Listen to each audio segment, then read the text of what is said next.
תל אביב של דוברי הרוסית. פעיל אהוב שמגיע איתנו כל מוצ"ש כמעט לבלפור, בכל נקודה ונקודה שאנחנו נמצאים בה, בוריס אפלצ'וק. בוריס הגדול! בוריס הגדול! בוריס הגדול! בוריס הגדול! בוריס הגדול! בוריס הגדול! בוריס הגדול! בוריס הגדול! בוריס הגדול! שלום חברים, שמי בוריס, אני יליד ברית המועצות. לפני 30 שנה אני עליתי לביתי, עליתי למדינה יהודית ודמוקרטית, ואחרי 30 שנה אני חש שלוקחים לי את הבית, אני חש שלוקחים לי את המדינה היהודית ולוקחים לי את המדינה הדמוקרטית. אחרי 30 שנה אני מוצא את עצמי כנתין שבוי בדיקטטורה של אהרן ברק. זה מה שאני חש. ומי שאחראי למצב העגום הזה זה ממסד המשפטי הדורסני האנטי-דמוקרטי במדינת ישראל, עם בג"ץ בראשו. הממסד שהשתלט על כל הרשויות במדינה, הממסד שבוחר את עצמו, הממסד שהפך את עצמו למועדון סגור, זה ממסד. עכשיו, מי שעומד מעל כל הממסד הזה זה שופטי בג"ץ העליון. עכשיו חשוב להבין, שופטי בג"ץ הם לא שופטים רגילים שפוסלים לפי ספר החוקים, ממש לא. הם בעצם גוף פוליטי, הם כת פוסט-ציונית רדיקלית שמקדמת אג'נדה פוסט-ציונית אנטי-יהודית כבר עשרות שנים. הם פועלים בהשראתו ובהנהגתו של המנהיג הבלתי מעורר של ההפיכה השיפוטית במדינת ישראל, אהרן ברק. זה המצב חברים, וזה קורה כבר לפחות 20 ומשהו שנה. עכשיו חשוב מאוד להבין שאם אנחנו, העם, הריבון, נפסיד בקרב מול הממסד, מול המפלצת הזאת שקמה פה מתוך המדינה הדמוקרטית ויהודית ומאיימת על המוסדות הדמוקרטיות של המדינה, אנחנו נאבד את המדינה היהודית. אבל אם נאבד את המדינה היהודית, מי שחי באשליה שאיכשהו תהיה פה מדינה דמוקרטית, הוא טועה וטועה בגדול. השוויץ לא תהיה פה, ממש לא. אם אנחנו נפסיד לממסד הפוסט-ציוני, לקומיסרים הבולשביקים בגלימות השחורות האלה שמקדמים פה מדינה פוסט-ציונית, מדינת כלל אזרחיה, מה שיקרה פה, שופטי הבג"ץ האלה, קודם כל מה שהם יעשו, הם כבר ידאגו להציף את מדינת ישראל במסתננים מכל העולם, מאפריקה, במסתננים מכל העולם. הם יציפו את המדינה, הם עושים את זה גם היום. רק היום אנחנו איכשהו מתנגדים לזה, אבל לא מצליחים גם להחזיר אותם לאפריקה, לא מצליחים. כי מה שהם עושים הם פוסלים חוק אחרי חוק. זה האג'נדה שלהם. זה אפשר פשוט לראות את פסקי דין. דבר שני, מה שהם יעשו, וזה כבר אצלם על השולחן, הם מבטלו את חוק הלאום. גם זה עכשיו אנחנו רואים, זה על השולחן שלהם. אם אנחנו נפסיד, אז לא יהיה פה מדינה יהודית. דבר שלישי, מה שהם יעשו, גם על זה הם כבר דנו. הם כבר ידאגו לאיחוד משפחות של ערביי ישראל עם המשפחות מהרשות. גם זה יקרה לנו. ודבר הרביעי, מה שהם יעשו, וזה לא צריך להיות גאון דור בשביל לצפות את זה, הם יבטלו את חוק השבות. ואני אפילו יכול להגיד לכם באיזה תירוץ. הם יגידו לנו שזה חוק גזעני, בתירוץ הפרוגרסיבי המודרני. הוא באמת חוק שרק מביא לפה עלייה יהודית. נכון, אי אפשר להעלות לפה את כל העמים. אז זה חוק גזעני, נכון? אז גם זה הם ידאגו לקדם לפי תפיסת עולמם. אז מהר מאוד אנחנו נמצא אותנו במדינת כלל אזרחיה, אבל גם זה לא יחזיק מעמד.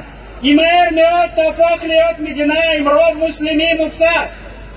לא תהיה פה שוויץ, תהיה פה דיקטטורה חשוכה שמאוד מאפיינת את מדינות האזור. אנחנו לא גרים בשוויץ, אנחנו במזרח התיכון, ובמדינה הזאת סביר להניח גם לא צריך להיות חוזה לחזות העתידות. לא צריך להיות גאון גדול בשביל להבין שבמדינה הזאת ישחטו את המיעוט היהודי. זה מה שיקרה, זה הקרב. ואם אנחנו מבינים שזה המלחמה שלנו, זה הקרב, אנחנו יוצאים להגן על ביתנו. אנחנו יוצאים להגן על ביתנו. אם לא אנחנו, אז מי? אם לא עכשיו, אז מתי? זה הזמן. זה הזמן לצאת עכשיו. עכשיו, אני רוצה להסביר אם אנחנו מבינים את זה.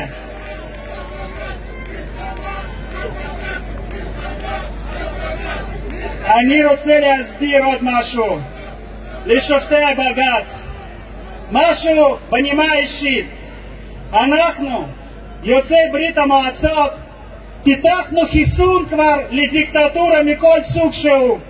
אנחנו מזהים את הדיקטטורה, דיקטטורה אדומה במיוחד. ויש פה דיקטטורה. יש פה את כל המאפיינים של דיקטטורה. תפירת תיקים, הדחת עדים, אכיפה בררנית, חקירות מזוהמות בהדלפות מגמתיות. כל זה מאפיינים של דיקטטורה. ואיך הדיקטטורה פועלת? ככה היא פועלת. זה דיקטטורה. ויש לנו את כל הסימנים. יש לנו כתובת על הקיר עכשיו. אבל זה זמן להיאבק. עכשיו אנחנו יוצאי ברית המועצות, אותנו אי אפשר לבלבל. אותנו אי אפשר להפחיד. אנחנו ראינו וחיינו תחת שלטון סובייטי. דיקטטורה הרבה יותר איומה והרבה יותר קשה. ואנחנו לא מפחדים. אני רוצה להזכיר לכם, יהודי ברית המועצות היו האלה הראשונים שיצאו בפומבי נגד המשטר הטוטליטרי היום הסובייטי. ב-1968 שבעה אנשים בלבד, 7 אנשים יצאו לכיכר האדומה אחרי הפלישה הסובייטית לצ'כוסלובקיה והדיכוי האלים של ההתקוממות של אזרחי צ'כוסלובקיה נגד המשטר הקומוניסטי אצלהם במדינה. יצאו 7 אזרחים סובייטים לכיכר האדומה והניפו שלטים, ומה שהיה כתוב בשלטים: בעד חירותכם ובעד חירותנו. תוך דקות ספורות הם קיבלו מכות רצח, עצרו אותם, הם נשפטו למעצורים ארוכים, חלק נשלחו לכלא לסיביר וחלק שלחו לבית חולים פסיכיאטרי לטיפול בכפייה. זה היה עונש. 4 מתוכם היו יהודים. אחרי זה היה ניסיון של לחטוף מטוס. היהודים צעירים מלנינגרד ומריגה, בשביל לשבור את הקיר הברזל ניסו לחטוף מטוס. כמובן נתפסו על ידי קג"ב, נשפטו למאסרים ארוכים, 2 נידונו לעונש מוות, עונש מוות שהומתק בסוף למאסר עולם רק לפי בקשתו האישית של נשיא ניקסון מנשיא ברז'נייב. האחרים נשלחו לכלא למעצרים ארוכים. אבל הם עשו סדק, הם עשו סדקים ראשונים בקיר, בחומה של הדיקטטורה. זה מה שאנחנו עושים עכשיו. כל המחאות שלנו, כל ההפגנות שלנו, גדולות וקטנות, כל הפוסטים, כל רעיון בתקשורת, כל אמירת אמת זה סדק. ובסוף הקיר הברזל בברית המועצות נפלה, תחת עול של עצמה, היא נפלה. ואנחנו נפיל את החומה של דיקטטורה של בג"ץ. אותנו אי אפשר להפחיד. גם את המועלנים של התקשורת המגויסת בסגנון של עיתון פראבדה, אותנו אתם לא יכולים להנדס לנו תודעה. אי אפשר לבלבל אותנו. ומה שהכי מפחיד משטרים טוטליטריים וחונטות זה האזרח שחושב באופן עצמאי. זה האזרח שפרופגנדה כבר לא עובדת עליו.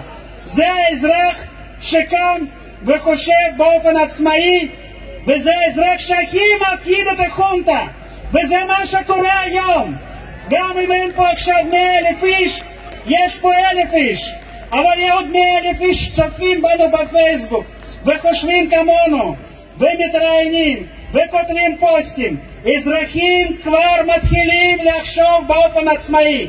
חונטה לא תוכל לשאת את זה, זה המצב, כי חונטה הסובייטית נפלה בדיוק בגלל זה. רק צריך אומץ, צריך לקום ולעשות מעשה. לא לפחד, לא לפחד, לא לפחד.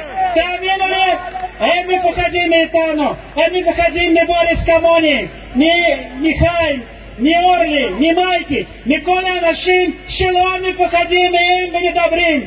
לא לפחד, גם פוליטיקאים, גם חברי כנסת, תרימו ראש, אל תפחדו, תרימו ראש, זה הזמן. תודה רבה חברים.